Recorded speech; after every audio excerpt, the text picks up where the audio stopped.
뉴욕 증시가 일제히 하락 마감을 했습니다. 부채 표결을 앞두고 일단 관망하자라는 심리가 조금 더 퍼지지 않았나 생각되고요. 그 다음에 금리 인상에 대한 부담감도 좀 생겨났던 것 같습니다. 하지만 장 막판에 끌어올려지면서 금리 동결하자 이런 쪽의 이야기도 같이 나오고 있는 것 같습니다. 부채 표결은 우리나라 시간으로 9시 정도 되면은 진행될 것 같은데요. 자, 이 부분들 어떤 식으로 돌아가고 있는지 한번 알아보도록 하겠고요. 외국인들은 코스피 쪽에 베팅을 지속하고 있다라고 합니다. 외국인들이 아무래도 사야 되는 시기가 왔다라고 볼 수 있기 때문에 매수를 지속하는 것이다 이렇게 판단하시면 되겠습니다만, 일단 집중되고 있다는 얘기죠. 특정 업종, 특정 종목에 집중되고 있는 외국인들의 매매 포인트이기 때문에 여기에 대해서는 어느 정도 감안을 좀 하고 있어야 될 것 같습니다. 단기적으로 매수가 많이 쏠리는 것은 좋은 거지만 또 단기적으로 많이 올랐다라면 경계를 좀 해야 되는 부분도 좀 있겠죠. 이런 부분들 같이 알아보고요. 국민연금이 향후 5년간 목표 수익률을 5.6%를 잡겠다라고 얘기를 했다고 합니다. 일단 연간 평균 5.6% 만들겠다는 얘기겠죠. 설마 5년 동안 5.6%밖에 안 올리겠다는 얘기는 아닐 것 같고, 인플레이션이나 등등을 감안을 해서 이 정도 들어오겠다는 얘기를 한 건데, 그렇다면 이제 슬슬 매수를 좀 확대하거나 비중을 좀 늘려야 되지 않겠는가라는 생각이 좀 듭니다. 자, 이 부분들 국민연금이 어떤 식으로 나올 것인지 조금 알아보도록 하죠.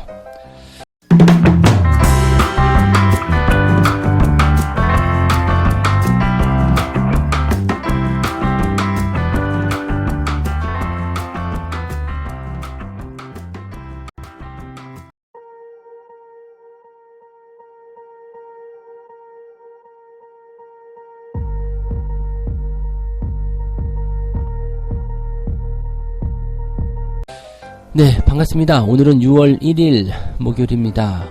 6월이 시작이 됐습니다. 5월이 좀 공포스러운 그런 걱정거리를 안고 시작했었던 그런 달이었다고 한다면 6월달은 기대감을 좀 안고 시작하는 것 같습니다. 하지만 6월달도 만만치는 않아요. 네, 만기일도 있고 여러가지 잡음들이 섞여 있기 때문에 부담감들은 일단 월 초반에 조금 많이 몰려있을 것이다 생각됩니다. 그렇지만 6월 중반주부터는 FOMC라든지 등등 여러가지 빅 이벤트를 긍정적으로 소화하게 될 가능성이 높기 때문에 기대감을 좀 가져볼 필요가 있겠죠. 자, 지금 해외 증시 같은 경우는요, 초반에는 괜찮았었습니다. 그렇지만 주가가 좀 떨어지면서 오전 동안에 오후까지는 좀 낙폭을 키웠었고요. 그리고 장 막판에 조금 올려주는 모습이 좀 나타났어요. 분위기적으로 나쁘지 않다 볼 수 있겠죠. 그래서 의회 표결이 일단은 미국 증시가 끝난 이후에 진행되기 때문에 이런 부분들 같은 경우는 잘만 해소가 된다라면 경계 심리가 있어서 주가가 못 올랐다고 하더라도 다음날 크게 상승해 줄 가능성이 높겠죠. 우리는 그걸 미리 볼 수 있기 때문에 아마 주가가 미국보다 먼저 반영되지 않을까 생각합니다. 자, 다우지수가 마이너스 0.4%, 나스닥은 마이너스 0.63% 하락을 했습니다. 일제히 하락하는 모습이었기 때문에 부담감은 좀 있다 정도로만 생각하시면 될 것 같고, 특이사항은 없지 않겠나 판단합니다. 대신에, 아주 나쁜 상황은 아닙니다. 많이 떨어졌다가 살살살살 올라오는 그 형태의 모습이라고 판단하시면 되겠죠. 자, 내용을 한번 살펴보도록 하겠습니다. 내용을 보시면, 이제 부채 한도하고 FOMC의 금리 인상 여부 이 두 가지로 나누게 되는데, 부채한도 합의안에 대한 부분은 일단 하원 운영위원회는 통과를 했습니다. 네, 공화당 의원들이 반대를 하네 어쩌나면 그렇지만은 일단 이건 넘어가게 되어 있었기 때문에 별로 문제될 건 없었고요.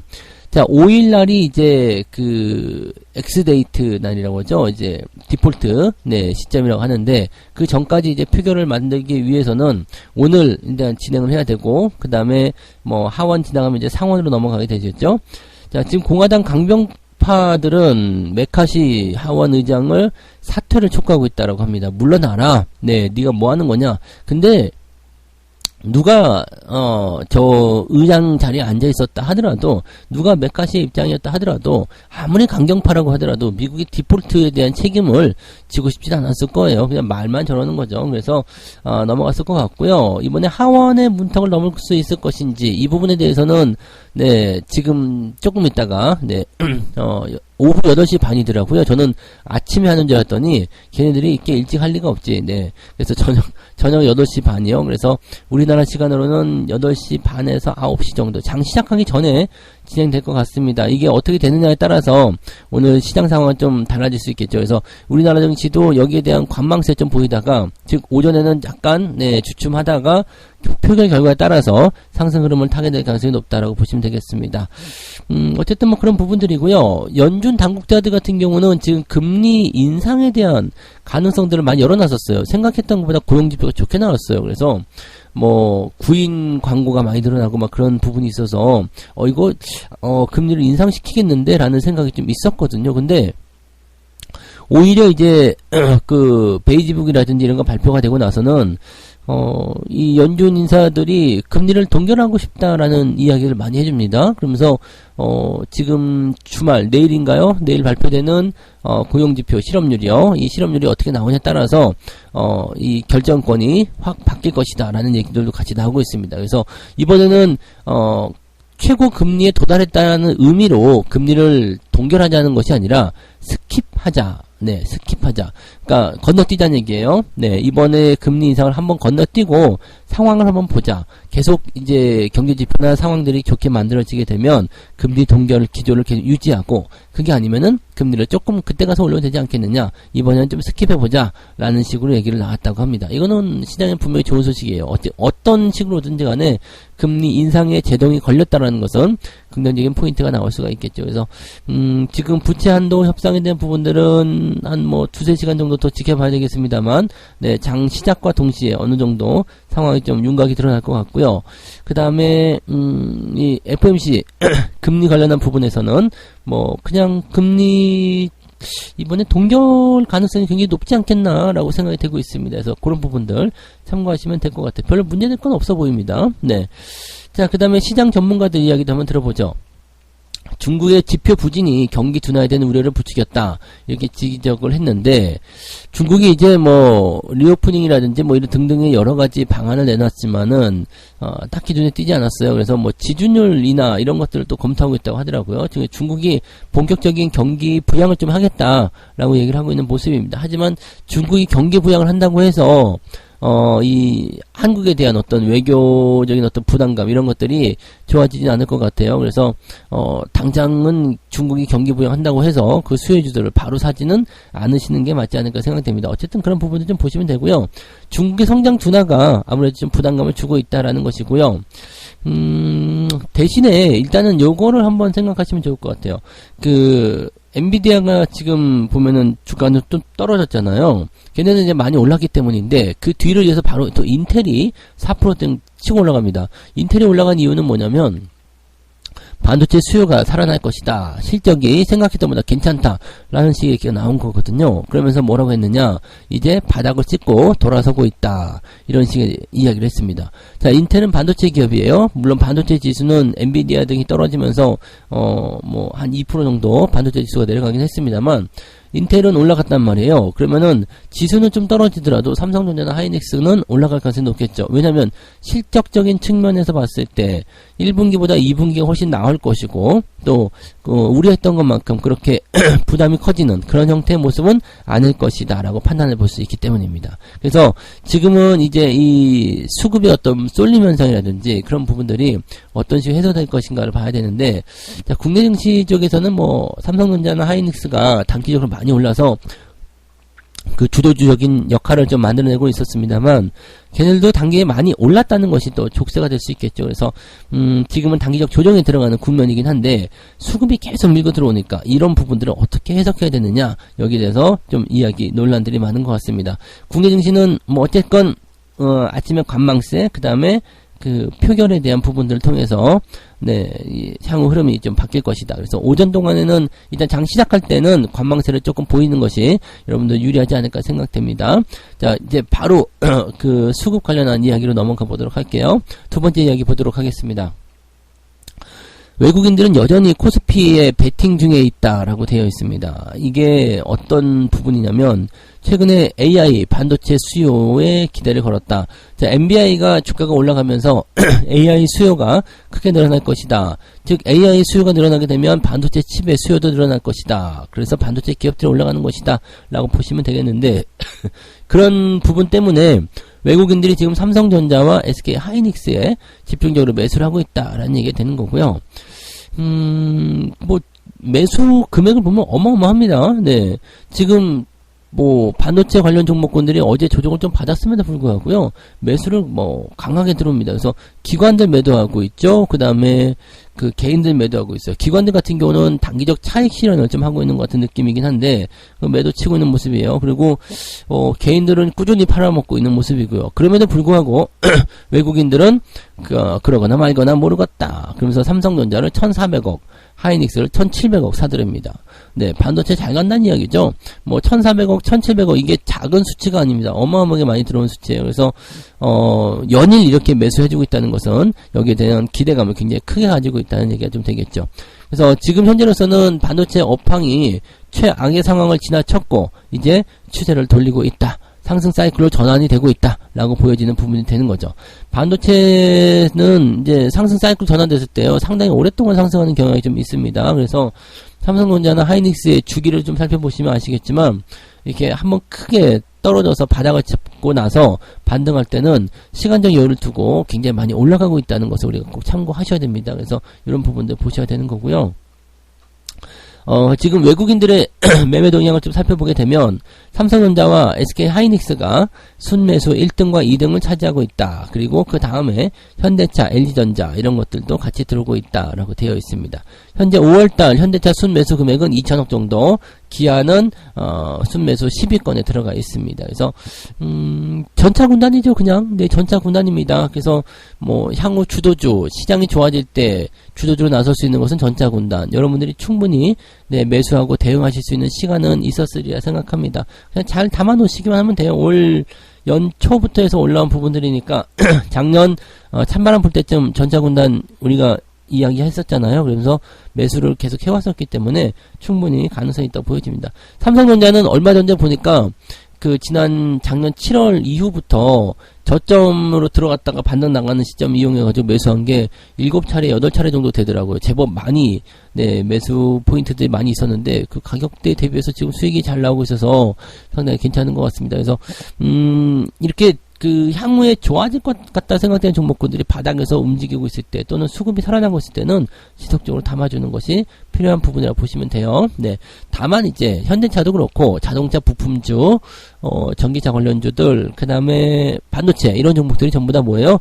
단기에 또 급하게 올라가게 되면 조정을 무조건 받을 수밖에 없습니다. 그래서 그런 부분들을 좀 생각하셔야 되는 거고요. 외국인들의 매수세가 가늘든 아니면 뭐 강하게 들어오든 그거는 관계가 없습니다. 그냥 들어오고 있다는 게 중요한 거고, 여기서 중요한 게 단기적 상승에서 차익 실현을 털어내는 모습이 있잖아요.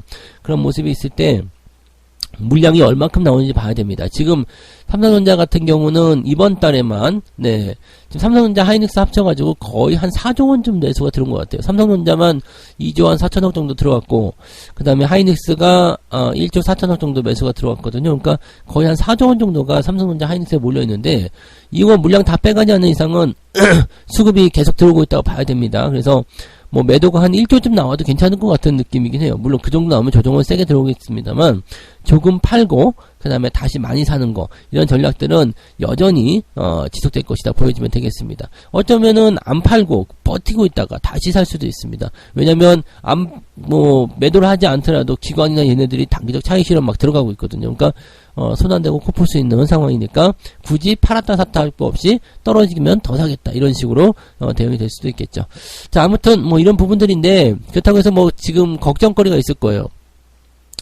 삼성전자가 많이 오른 것 같아서 한 10% 정도 수익 나왔으니까 팔고 싶다, 이렇게 생각하는 사람도 있어요. 네, 아니면 손실이 많이 줄었으니까 팔고 싶다. 그런데 외국인들은 계속 사고 있다. 아, 고민되는데 근데 또 기관은 팔고 있어. 아, 뭐지? 네, 어떻게 해야 되지? 라고 생각하시는 분들, 자, 전략은 두 가지예요. 내가 단기적으로 삼성전자를 대응했다 그러면은 단기적 차익 실현 들어가는 구간이 맞아요. 그래서 기관들이 이렇게 대응을 하고 있는 거고, 대신 내가 장기적으로 보고 있다라는 관점에서는요, 비중을 줄였다가 밑에서 다시 살 것인지 아니면 그대로 쭉 직진할 것인지, 이 두 가지 부분 중에 하나를 결정하셔야 됩니다. 대신에 위쪽에서 팔고 밑에서 다시 사는 거, 말은 참 쉽고 대응하기 쉬운, 뭐 또는 결과물도 좋은 그런 부분이겠습니다만 이거는 잘 안 돼요. 네. 재수 없으면은 매수를 못할 수가 있습니다. 그래서 제가 권장해 드리는 것은요, 매수 비중을 조금씩, 네, 분할로 매수해 나가면서 좀 길게 가시면 좋겠어요.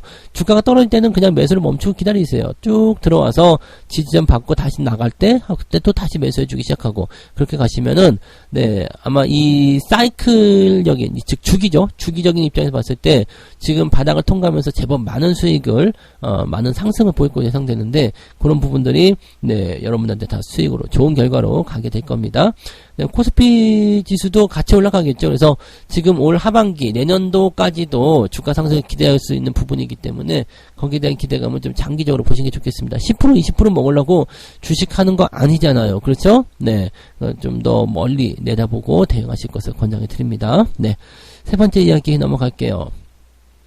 국민연금이 향후 5년간 목표 수익률을 5.6%로